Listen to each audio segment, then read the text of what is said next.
Hey everyone, it's a new dawn, it's a new day, and I'm coming at you with one of my favourite decks of all time. That is the Dark Magician deck. Hopefully with a bit more of a spin on it than what everyone actually usually plays, but it does pretty much run like clockwork whenever you get, like, the consistency is fantastic. Thank you once again to the people who actually liked my first deck profile of my Divine Monarchs. If you haven't seen it, go check it out, it's on the channel. And let's just get into the video. So there we have it. You want to start with triple Dark Magician. This is the main boss monster of the deck, shall I say? Well, almost the main boss monster.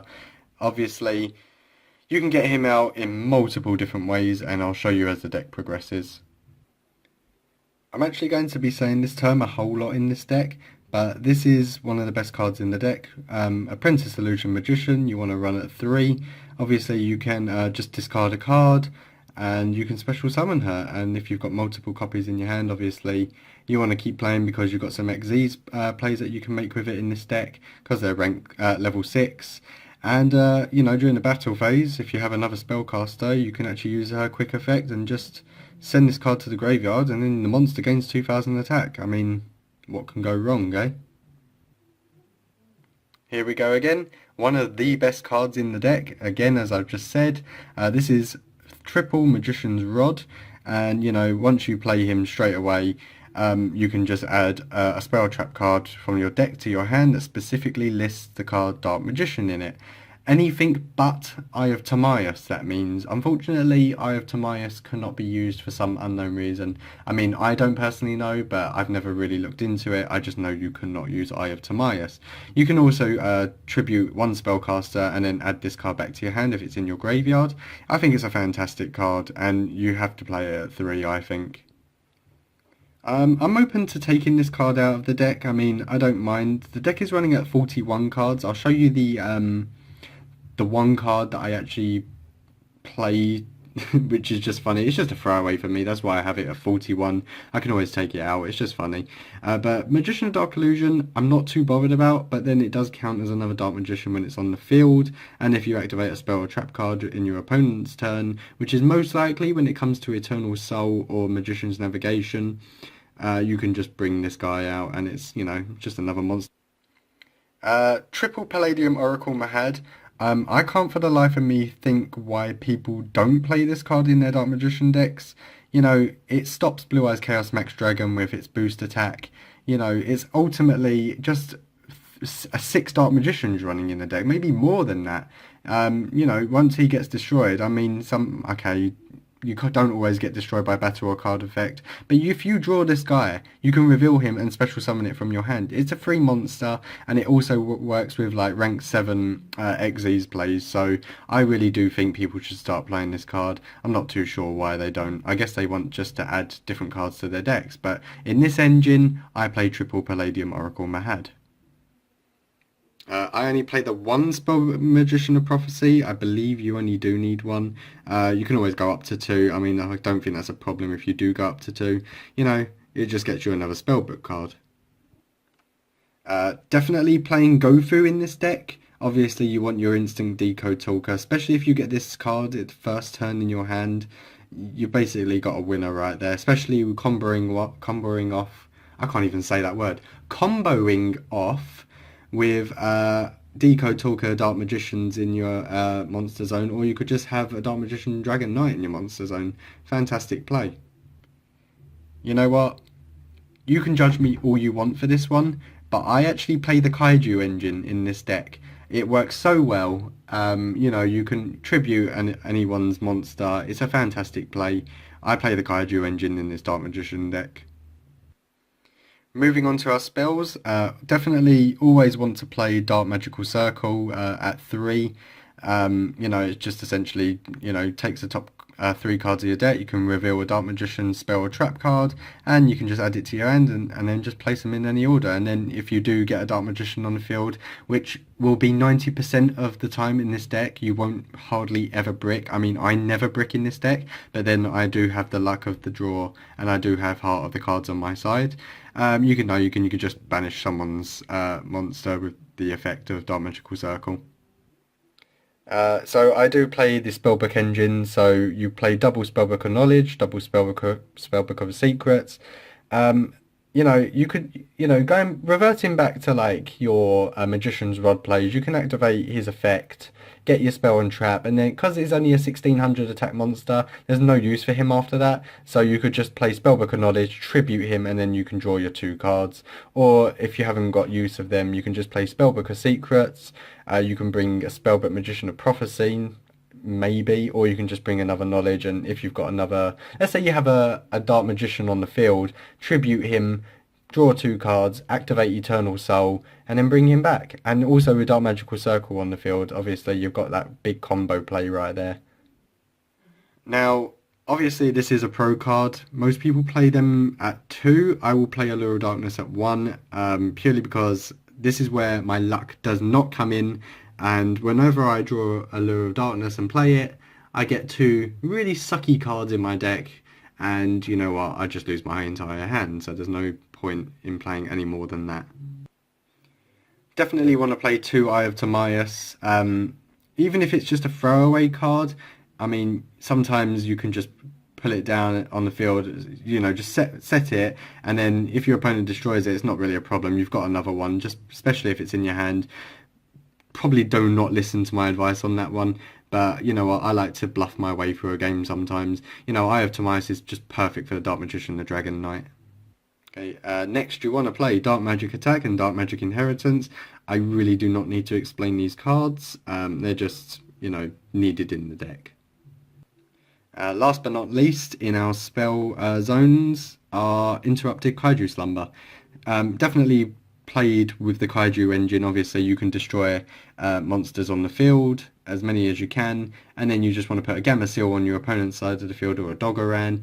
You always want Jizukiru on your side, and you know what, even if that doesn't work, you can always just like banish this card from the graveyards and just add a Kaiju to your hand from the deck. Fantastic card.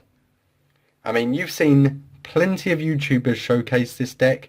Obviously the Kaiju engine is a little bit different. I don't really see many YouTubers playing that engine, so I'm glad that's got a little bit of difference, and it can help you, expand your plays a little bit more if you need help. But obviously this is, the main cards of your the trap cards, so to speak.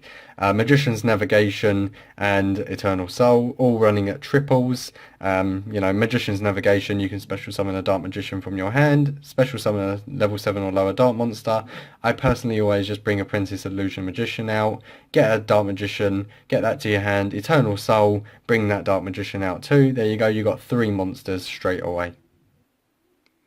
Dark Renewal, not many people play this card either, but you know what, it's fantastic if you want to tribute an opponent's normal summon or special summon. If they bring out an Xyz play and you just bam, Dark Renewal them, most of the time they're going to get very annoyed by that. I will bump up Solemn Strike to 2, maybe 3. I don't know how bricky that, well, it's not even bricky because you just activate it and then it's just a life point cost. I mean, I'm not too sure about it, but I run it at 1 at the moment. Okay, as stated before, I won 41 cards in this deck. This is basically the one that I could just take it out at any time.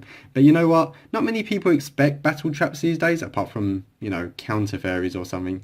But Drowning Mirror Falls, direct attack, shuffle all attack monsters from your opponent controls into the deck. I actually do not know why I play this card. I just think it's funny. Okay, so moving on to the extra deck, Dark Magician, the Dragon Knight, self-explanatory. Dark Magician and Eye of Timaeus will get you a Dark Magician, the Dragon Knight, and he will protect your back row, and your Eternal Soul back row will protect him. Yeah, he could be destroyed by battle, but he will come straight back, and that's not what your opponent really wants to do, unless they destroy Eternal Soul, which in turn you would lose all your monsters. But you know what, you don't really have to worry about that with this guy on the field. For the Link monsters, I play Decode Talker, Firewall Dragon, and a Proxy Dragon. Sorry about that. Purely because, I mean, usually I would have double Firewall Dragon, but seeing as this is like one of my first videos, you know, times are tough with money. I can't really fork out for the other firewall. Especially, you know, just adding ash blossoms to this deck would just make the deck 3,000 times better. So if you do have ash blossoms, or even ghost ogres for that matter, you could just put them in the deck. Obviously take drowning mirror force out, take magician the dark illusion out, and you've got yourself some hand traps. But you know, obviously proxy dragon and decode talk are one in the same with Gofu. I mean, you can bring that out. I'll show you another way you can bring these two out, or even firewall dragon for that matter. If you had double firewall dragon co-linked, and then you can bring out proxy dragon next to it, you've got yourself like a really nice play. Or just proxy dragon there, and then you could have your other firewall dragon. You know, you can extend these plays on the board and have yourself an unstoppable board. So that's why I play those links. Moving on to my XEs, I play one number 11 Big Eye, you know, 2 level 7 monsters. That works as a change of heart. You can just take your opponent's monster. Obviously, I tribute them most of the time because I'm just evil that way. Ebon Illusion Magician, also a rank 7. It's basically, you know, it's a great card. It gets you a Dark Magician, I believe. You can banish a card with that. Fantastic card. This is my pro card, and this is just for Apprentice Illusion Magicians, and that is number 24, Dragulas.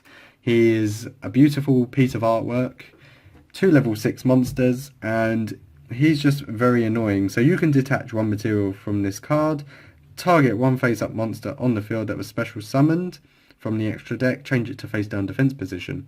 I believe you can use his effect on himself because he is from the extra deck. If this face-up card in its own control is sent to the graveyard or banished by your opponent's card effect, you can special summon this card in face-down defense position.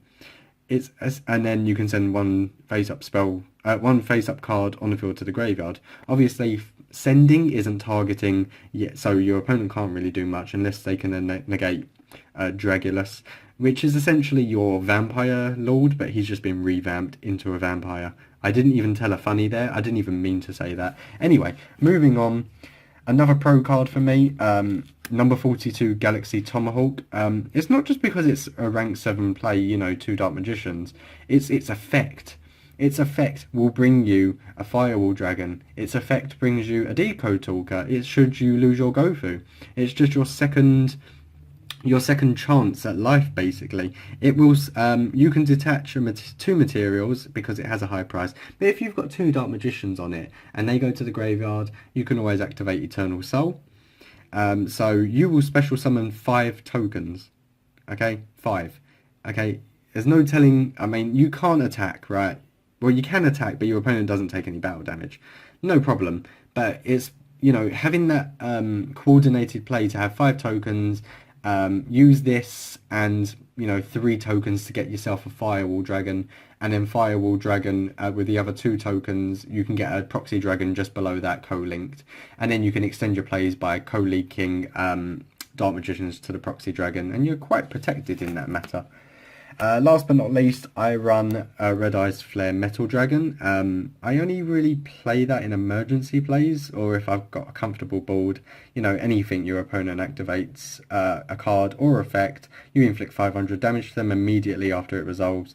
You know, you don't actually have to worry about the second effect because we are not playing a Red Eyes deck. I would go as far as actually just bringing cards like Borreload out, maybe. I don't own a Borreload either, but it's up to you. You can just use my deck as an outline. I think it's quite a cool outline. I hope you have enjoyed this video. You can tell this is one of my first videos, but you know what? All the support. There's my thumb. Much appreciated. That is my thumbs up for the video, and hopefully I'll see you in the next one. Thanks again for watching. Any ideas or comments, please leave them down below because it does help me with my decks. You know, we can all help each other here in this community, or a community that I am trying to build also, apart from these other Yugi tubers. And I'll see you in the next one. Ta-ta for now.